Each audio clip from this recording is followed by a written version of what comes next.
हरिओम। आज 15 अगस्त है। सालों से इस दिन पर अपने देश की आज़ादी दिलाने वाले शहीदों को याद करते हैं, उन्हें श्रद्धांजलि देते हैं।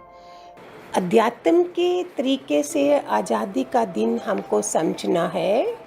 किन किन चीज़ों से हमारे गुरु भगवान जी ने हमें आज़ादी दिलाई है, जो बताया था। जो लोग आज सुन रहे होंगे उनको पता चलेगा कि हमें कितनी चीज़ों से आज़ाद होना था। हमने बाहर की आज़ादी को आज़ादी समझा। सारे चोर डाकू जितने भी हैं ये सब हमारे अंदर हैं। बाहर मेरा कोई भी दुश्मन नहीं है, सारे दुश्मन मेरे अंदर थे।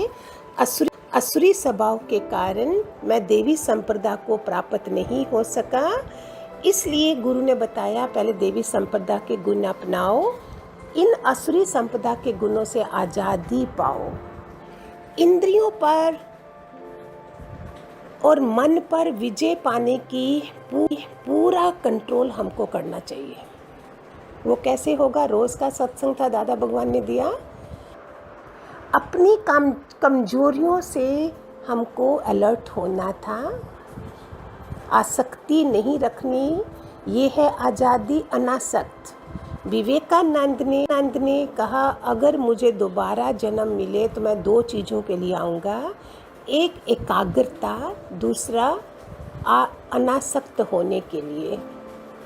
सपोज आप किचन में कुछ काम कर रहे हैं, एकाग्रता नहीं है, मन डावाडोल है, हम उस चीज़ में पूर्ण नहीं है तो वो क्या हुआ? हम कमज़ोर हैं, हमारे को गुलाम बनाया है मन में।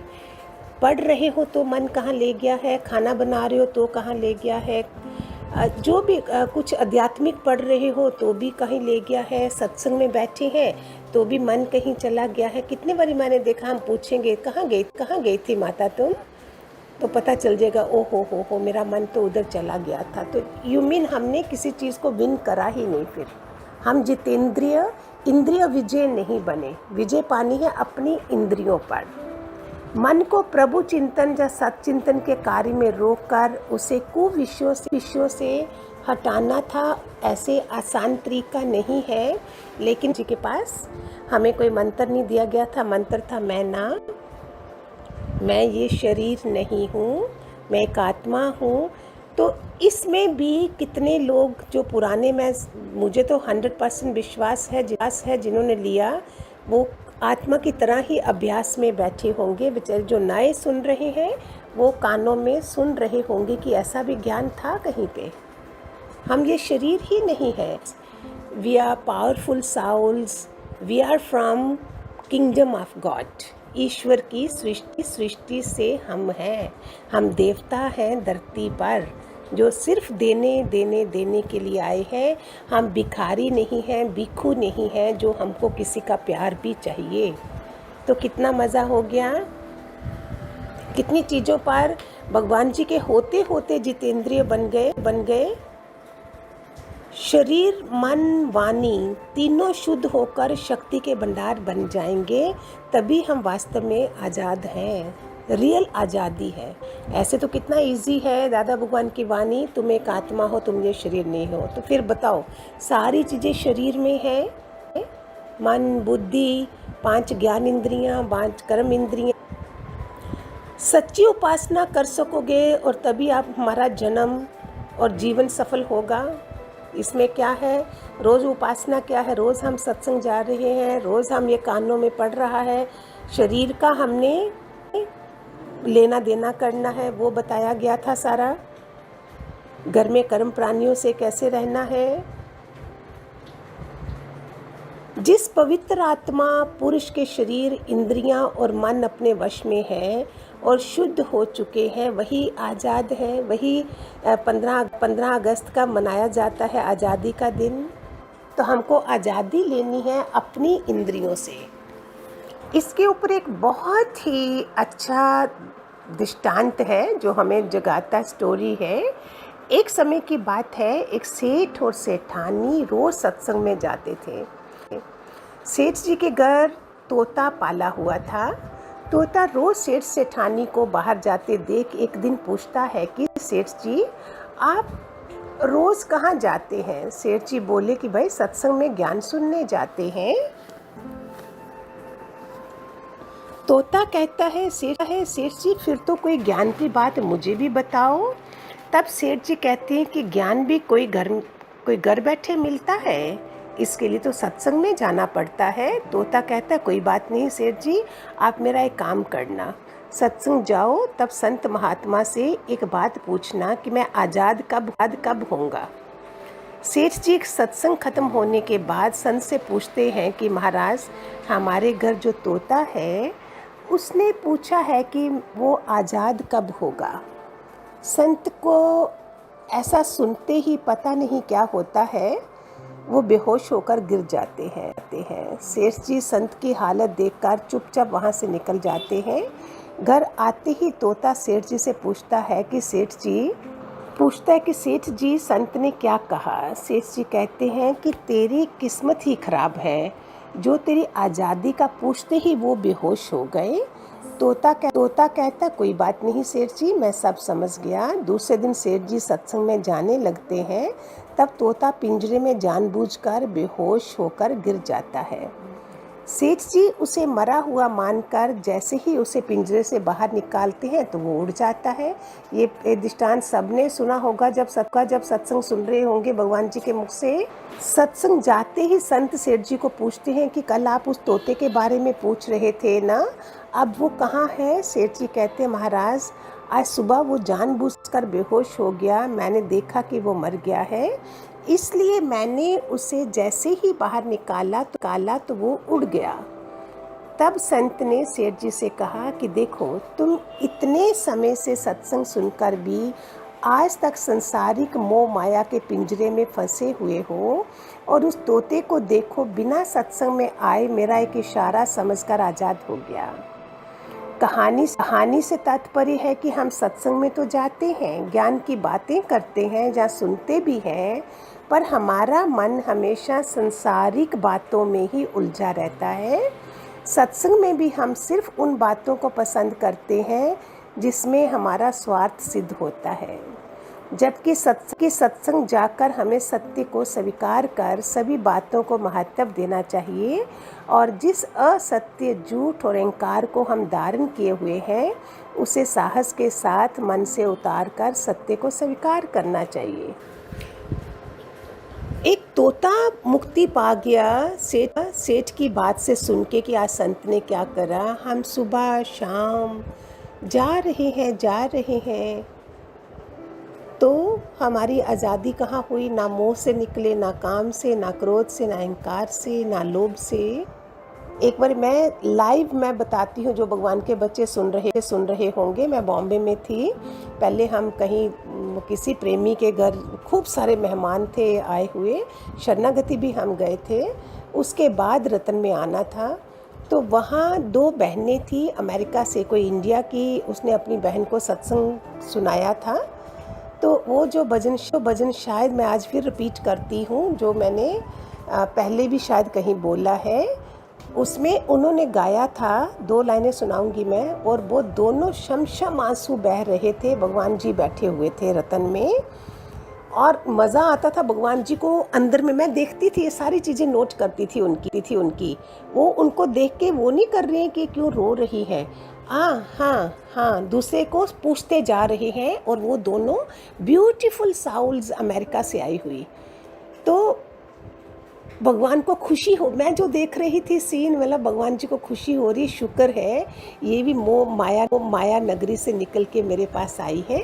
मैं 2 लाइनें सुनाती हूँ। उन्होंने ये गाया था, आत्म देश चलो, बेगम देश चलो,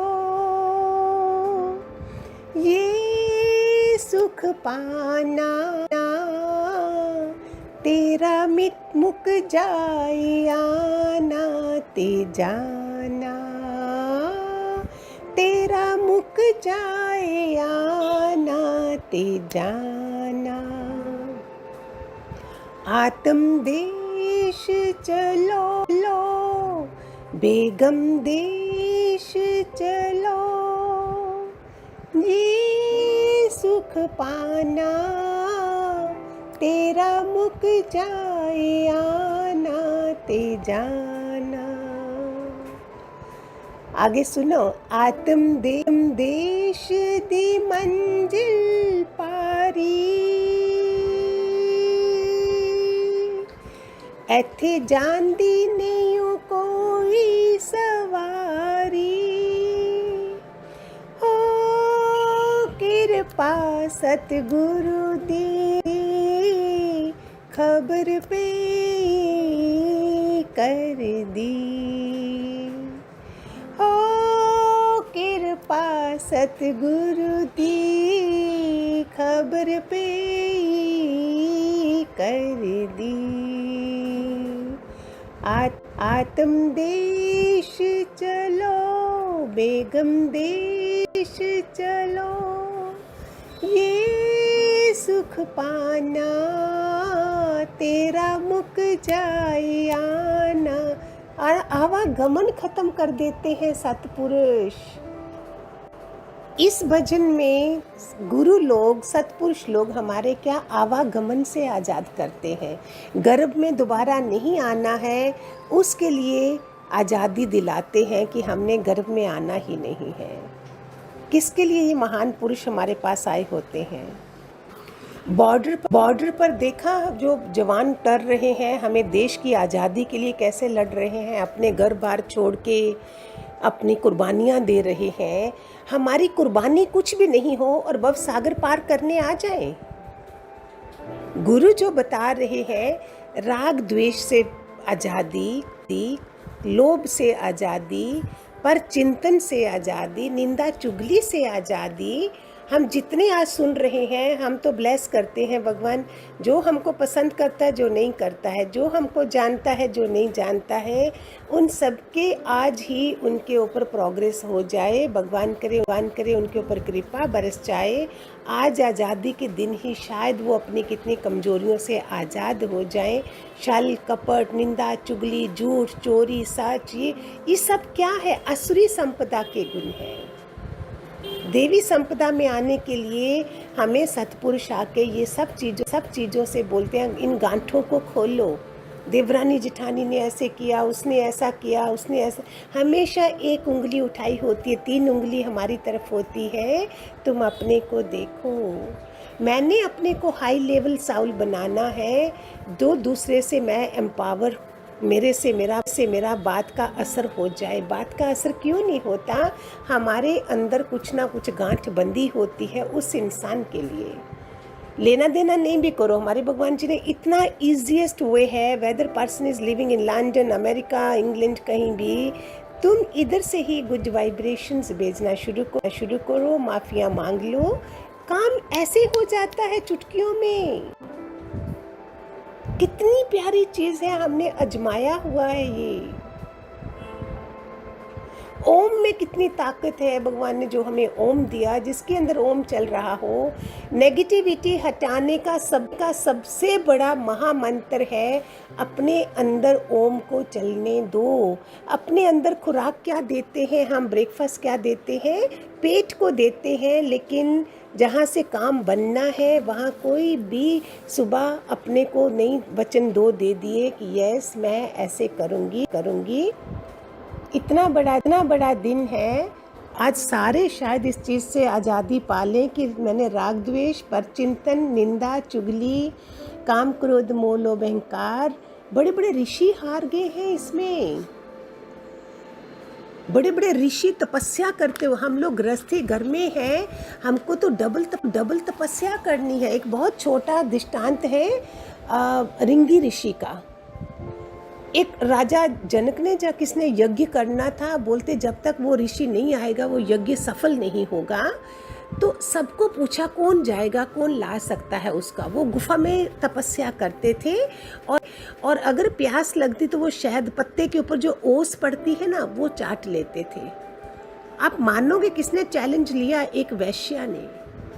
कैसे उनका रोल वैश्या है, लेकिन दिमाग देखो कैसा है। बोलते मैं लेके आऊंगी उसे, सुनना ध्यान से कि इंद्रियों पे देखो, जो आज आज़ादी हमको चाहिए, जो मैं बता रही हूँ, इतनी तपस्या करने वाला भी कमज़ोर निकलता है। उस वैश्य ने पहले थोड़े दिन ध्यान करा कि ये साधु करता क्या है, ऋषि करता क्या है। जहाँ वो ओस का ड्रॉप लेके मुंह में डालता था, वहाँ उसने शहद लगाना शुरू कर दिया। शहद चाटा तो रजोगुण आना शुरू हो गया अंदर बॉडी में, और धीरे धीरे उसने प्लेट रखना शुरू कर दी। फिर धीरे धीरे खाना, रजोगुनी खाना शुरू कर दिया। वो बोलता है वाह भगवान, हम भी बोलते ना भगवान ने ऐसे कर दिया। तो ये कमजोरियाँ थी उसकी, और उसने खाना शुरू कर दिया। धीरे धीरे वो खुद भी ऋषि के पास आ गई, शादी भी हो गई, 2 बच्चे भी हो गए। सुन रहे हो? जब वो ऋषि अंधा हो गया है, इतनी वासना रोकी हुई थी, हमारे भगवान जी बोलते थे अगर रोकोगे तो स्पॉन्ज की तरह फिर कभी भी निकल आएगी। Be natural, normal, natural. तो उसने क्या करा, जब उधर राजा के उधर आ रहा है, सारी दुनिया छत के ऊपर चढ़ी है उस ऋषि के दर्शन करने के लिए। आगे ऋषि है, बीच में 2 बच्चे हैं, पीछे वो वैश्या उसकी पत्नी भी है। लोग हंसी उठा के ठहाके लगा के हंस रहे हैं, देख रहे हैं जिसको उस दर्शन करने खड़े थे, ये क्या तमाशा है। जैसे ही उस ऋषि ने देखा, उसको अपनी कमजोरी का पता चला और भागा दोबारा तपस्या करने के लिए। अगर इतने महान संत लोग भी कमज़ोर हैं, इंद्रियों के आगे कमज़ोर पड़ जाते हैं विद इन द सर्कमस्टांसेस, जैसे भी हो, परिस्थिति ऐसी बनेगी, तो हम लोगों का क्या होगा। हमें कितनी मेहनत अपने में करनी है, हमें अपनी साधना में रहना है, अंतर्मुखी रहना है। मुद्राएं इतनी है जो हमें कंट्रोल करती हैं, वो भी एक आपके लिए बना देंगे हम। ठीक है? हरि ओम, गॉड ब्लेस।